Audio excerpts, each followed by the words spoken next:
Welcome to the channel Easy Trick for the Computer Science students. That particular video tutorial is related with the difference between bots, botnet and the zombie, and the detailed lecture of the botnet and zombie is available into the cybersecurity playlist, and the playlist link available into the description box.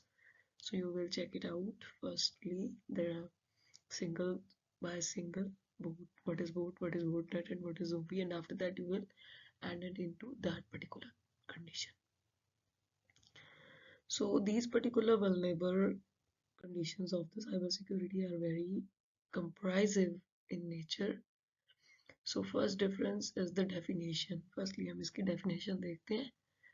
Boat जो होता है वो automatically जितने भी आपके software programmes होते हैं आपके गैजेट्स के अंदर उनको चलाता है, ठीक है. और जो बोटनेट होता है वो नेटवर्क है. जब आप किसी ग्लोबलाइजेशन इंटरनेट के ऊपर जाते हो, किसी ग्रुप में जुड़ते हो, किसी कॉन्फ्रेंस में जुड़े, किसी ऑनलाइन चैटिंग में जुड़े जहाँ ग्रुप ऑफ पीपल्स हैं या कोई ऐसी चीज़ों को देखा. ज़ोंबी जो है वो एक मालवेयर इन्फिल्ट्रेटेड इंडिविजुअल कंप्यूटर्स होता है. जैसे आपने कोई सोशल साइट खोली है और उससे आपने कोई प्लग इन डिवाइस उठा लिया है, मतलब कोई चीज़ डाउनलोड कर ली है जिसमें कोई पार्ट था, प्ले हो रहा था जो वायरस वाला, तो ये उससे रिलेटेड काम करता है. अब समझ आई. बोट ऑटोमेटेड सॉफ्टवेयर पे काम करता है जो सब अपडेट्स आती हैं जैसे उसके ऊपर. बोटनेट एक नेटवर्क के ऊपर, जैसे सबको एक अलर्ट आया उसके ऊपर. और ज़ोंबी पर्टिकुलर कंप्यूटर के ऊपर, ठीक है. पर्पस क्या है? बोट का पर्पस होता है कोई ना कोई गुड या बैड चीज़ों को देखना ऑटोमेटिकली. अगर गुड है तब भी आपको उसने बताना है कि this is helpful for you. अगर बैड है तो उसने बताना है कि this is not helpful for you, this is harmful for you computer. Botnet जो है वो सेंट्रलाइज्ड कमांड सर्वर होता है. जैसे मैंने बताया कि नेटवर्क का पार्ट है, तो जैसे एक कोई बैंक है, उसको कोई अपडेट आई है तो वो अपने सारे ब्रांचेस को वो कंट्रोल देगा. और बोट मास्टर जो है, ज़ोंबी जो है वो बोट मास्टर के साथ चलता है, तो कंट्रोल करता है रिमोटली. जैसे आपने कोई वेबसाइट ओपन की तो उसके ऊपर वायरस था, तो उस जिस ड्राइव में आपने उस फाइल को रखा है उसने रिमोटली उसको अपडेट करना बाय डिफॉल्ट शुरू कर देना, चाहे बोलो चाहे ना बोलो. सो जो बोट है उसका कम्युनिकेशन लेवल है कमांड सर्वर वाला, क्योंकि कमांड्स आती हैं आपको कि ये काम करना है, ये काम नहीं करना. वो कमांड देता है, यस और नो पूछता है आपसे, ट्रू फॉल्स पूछ सकता है आपसे, रन करने को बोल सकता है आपको. सो जो बोटनेट होते हैं वो एंटर बोटनेट कम्युनिकेशन है. एंटर बोटनेट जो कम्युनिकेशन होता है वो थोड़ा सा डिफरेंट होता है, क्योंकि वो सेंट्रल कमांड सर्वर के थ्रू चल रहा है. तो आपको कुछ रोल्स दिए जाएंगे, कुछ असेस दिए जाएंगे. जैसे ओटीपी है तो आपको बोला जाता है ना कि विद इन 3 मिनट्स ये चलेगा और उसके बाद ये एक्सपायर हो जाएगा. एंटर है, एंटर बोटनेट कम्युनिकेशन है. और वो जो आपका ज़ोंबी है वो एप्लीकेबल ही नहीं करता इस कम्युनिकेशन में, क्योंकि वो अवॉइड कर देता है.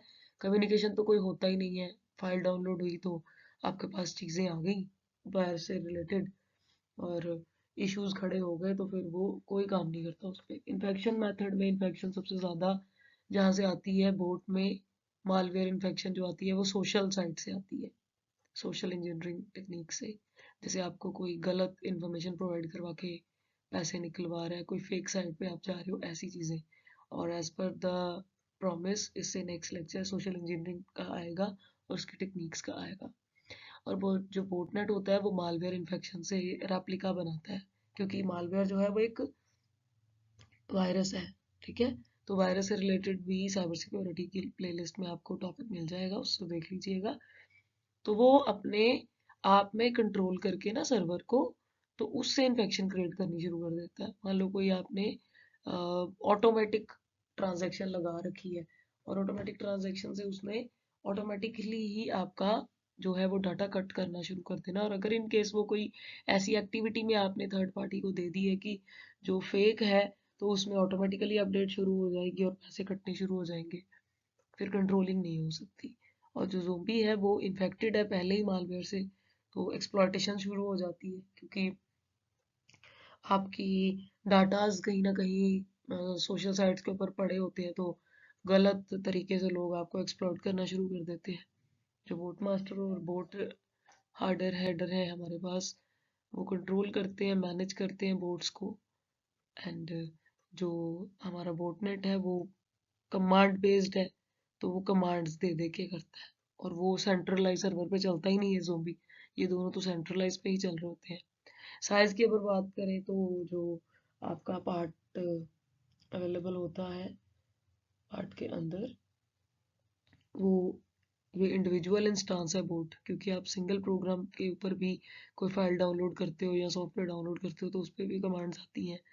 और जो बोटनेट है उस पर नंबर ऑफ पीपल्स होते हैं, अकेले आप नहीं होते, बहुत सारे लोग होते हैं, मिलियंस ऑफ पीपल उस चीज़ को यूज़ कर रहे होते हैं। जैसे बैंक की ट्रांजेक्शन्स की मैं बात कर रही हूँ, तो वो मिलियंस ऑफ पीपल उस टाइम पे यूज़ कर सकते हैं। और जो ज़ोंबी है वो इंडिविजुअल इंस्टांस बनाता है विद इन अ बोटनेट, क्योंकि अगर उसमें भी बोटनेट में मान लो कोई आपकी ऐसी एप्लीकेशन है उसमें वायरस आ गया है, तो ज़ोंबी भी काम करना साथ में शुरू कर देता है। और जो पेलोड डिलीवरी है, पेलोड डिलीवरी में सबसे पहले बोट का पार्ट स्पैमिंग के अंदर जाता है, अटैक्स शुरू होते हैं, फिर वो अपना काम करना शुरू करता है। थेफ्ट का कोई इशू हो सकता है ना, तो पॉसिबिलिटी हो सकती है उसके अंदर। और जो बोटनेट है उसमें एग्जीक्यूट होता है assaulting, data theft, crypto currency mining, जो हमने ऑलरेडी टेक्निक्स पढ़ी हैं। ज़ोंबीज टिपिकली डिपेंड ही बोटनेट के ऊपर है कि अगर बोटनेट ग्रुप में कोई आपको कोई ऐसी असॉल्ट आती है, ग्रुप वाइज नेशन वाइड कोई ऐसा इशू आता है, तो फिर वो क्रिएट करवा देता है आपको। So these are the bigger difference between these three terms. Individually पढ़ोगे पहले तो फिर ये आपको समझ आएंगी। एंड नेक्स्ट पार्ट इसका सोशल इंजीनियरिंग का एज सुन एज पॉसिबल इसी चैनल पे अवेलेबल होगा। Till then take care and thank